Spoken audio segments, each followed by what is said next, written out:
Mainly Digger here. Good morning. I'm doing a top 10 tourist traps of Maine. The top 10 tourist traps of Maine. I just want to say it's Super Bowl Sunday. Who's going to the Super Bowl? Yeah, New England Patriots. Go Pats. It's probably the only thing Boston and Maine agree on is the sports teams, Red Sox and Patriots.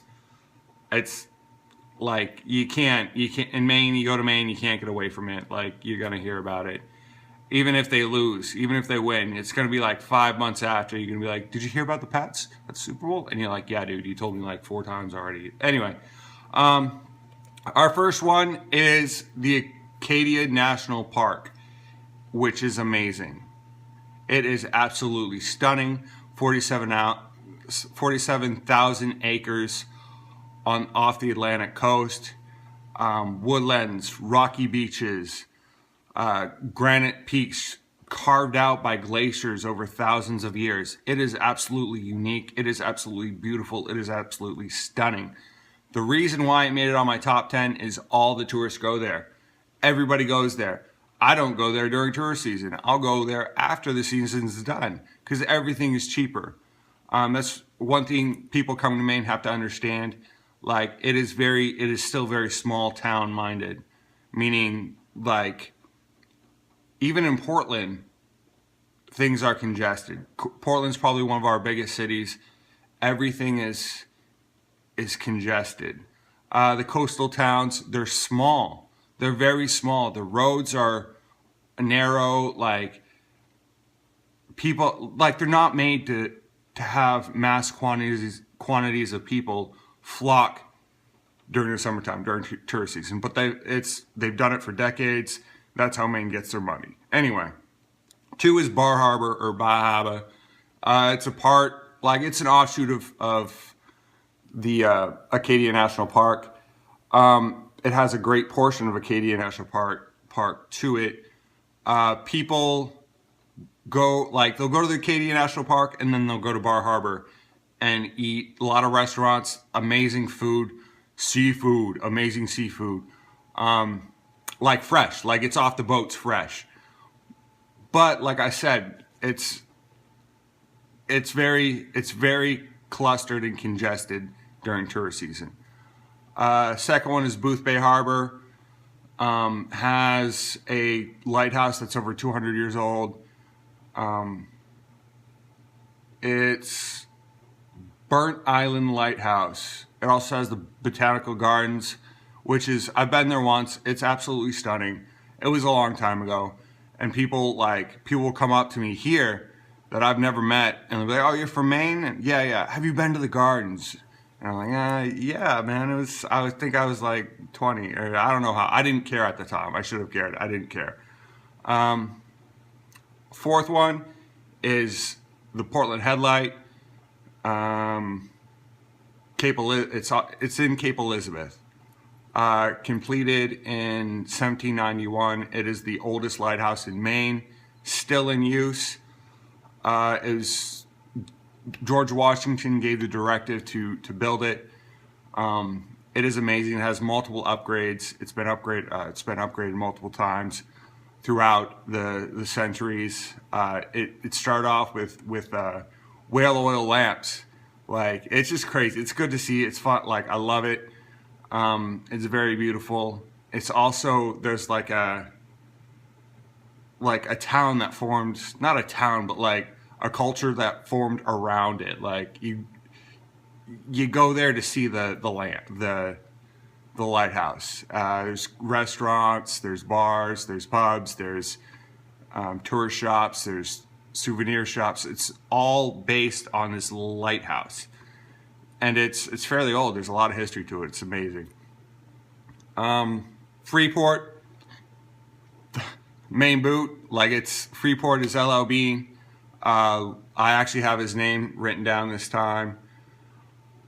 Leon Wood Bean. A very strange name. Understand why it's LL Bean.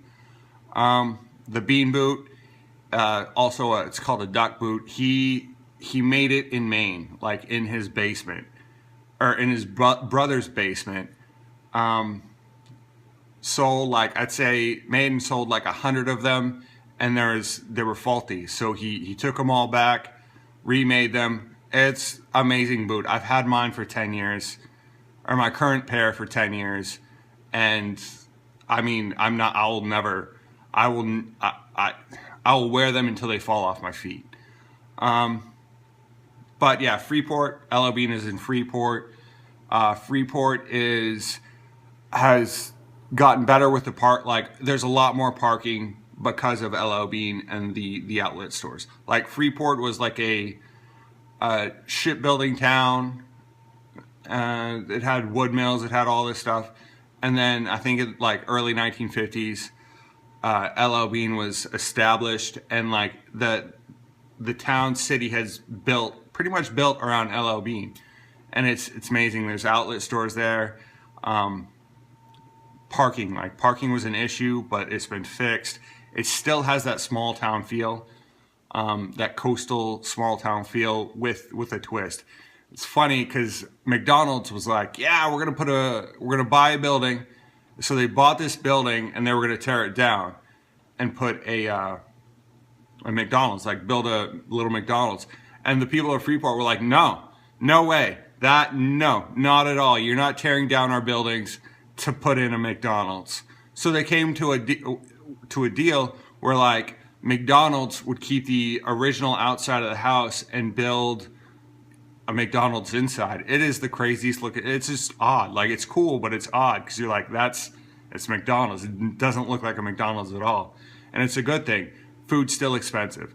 Like, Freeport food is expensive. Our sixth one is Old Orchard Beach, OOB. Like, it is a party destination. It is right next to Saco, which is, I think it's on my list. Right next to Saco. OOB, Old Orchard Beach, is still small town, very congested, but people flock there, like especially foreigners. French Canadians, it's a destination for the French Canadian culture. Russian, French, German, foreign exchange students go there for jobs. All of them, all the cultures go there for jobs as foreign exchange students. There's I forgot how, let's see, the pier extends 500 feet out into the ocean. There's a bar at the very end of the pier, like a small bar. During that, while you're trying to get to the pier, there's bars and restaurants, or restaurant bars, pubs along the way. Amazing food. Like, some of the best food I've had. Amazing food. It's expensive. It's very expensive.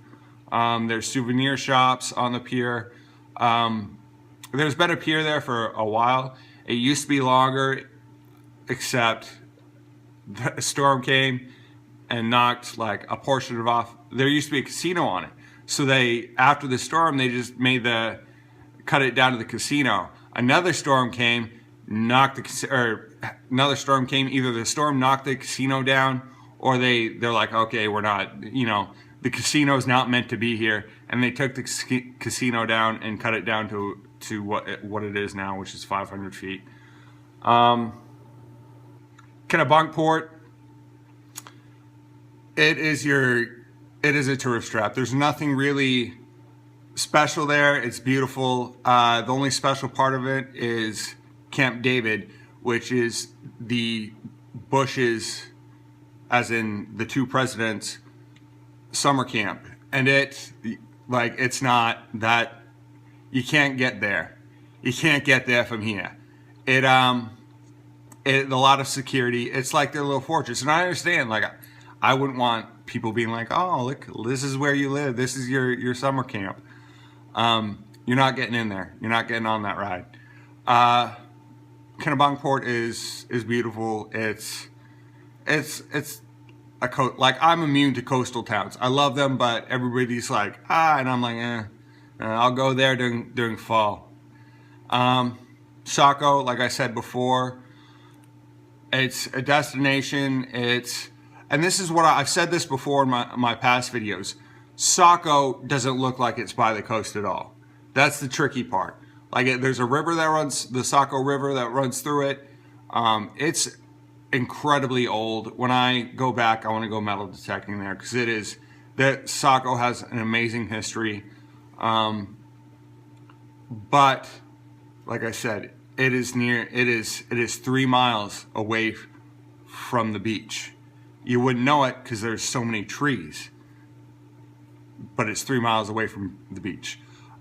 For a tourist trap and going there, it's expensive.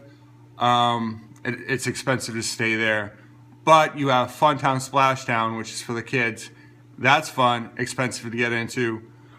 Aquaboggan, which is fun also. It's close to Old Orchard Beach, and I would say it's an offshoot from Old Orchard Beach, or Old Orchard Beach is an offshoot from Saco, but it's an amazing historical old town. It also has one of the oldest drive-ins. Every time I passed it, I've never seen it open, but it's there, and apparently it opens sometimes. Number 9, Ogunquit, Maine. That is, it's spelled Ogunquit. It has one of Maine's top beaches. It has one of Maine's longest beaches, swimming beaches that you can go on. It's a very artsy-fartsy little town. Like, it reminds me of like a town in California, like a beach town in California, more of Maine. It has that artsy-fartsy vibe. Artsy-fartsy, it's a word, I swear to God. It's also known as Perkins Cove Artists Colony, because it's where like artists flock to it. It's amazing. Like, it's just an interesting place to go. Amazing food, but it's crowded. Like, even when it's not tourist season, it's crowded. Pemaquid Point, our number 10 is Pemaquid Point Lighthouse. This is my favorite place. This is my favorite lighthouse. This is, I don't know, it's my place. You know, it's where I go. It's where I suggest anybody goes, at Pemaquid Point, but it's Pemaquid Point Lighthouse. It was established by John Quincy Adams in 1827. It's located in Bristol's, Maine. Colonel Pemaquid State Historical Society is nearby, or historical site. A lot of history. It's probably one of the oldest settlements in Maine, in that area. It's been fought over. The French have fought over it with the English. The English have fought over it with the French. Native Americans have fought over it with both French and English. It's an amazing place. Like, you just go there and you can feel the history, and you can climb all the way up top to the lighthouse, the main part, the highest point, and you can just look all around. And that, like, to me, it represents Maine. That lighthouse represents Maine. It's an amazing place. Maine is an amazing place. Expensive, but it's an amazing place. It's also, like, I call it, it's Pemaquid Point is the least touristy place. I mean, tourists go there, they flock there, but like, it's just a stopping point for them, rather than like Freeport or Ogunquit, where they flock and they just stay there. But it's an amazing place. It has a small beach, very small beach.